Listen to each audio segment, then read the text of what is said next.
Magandang umaga mga kabutil. Ito ang aking baby duck.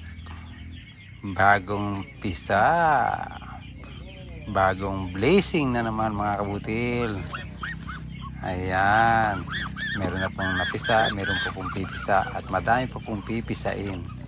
Ayan po mga kabutil ay 17 na mga itlog mga kabutil.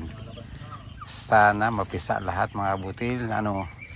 Kaya panibagong blessing na naman mga kabutil, panibagong pagkain na naman panagsilaki at sana walang mamatay.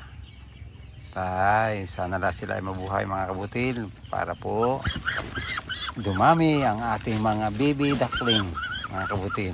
Ayan, nakakatuwa na Siguro maya maya pa lahat mapipisa na yan Kaya mga kabutil, masarap po mag-alaga ng bibi kasi unang-una marami pong itlog, pangalawa madali po silang padamihin mga kabutil. Kaya let's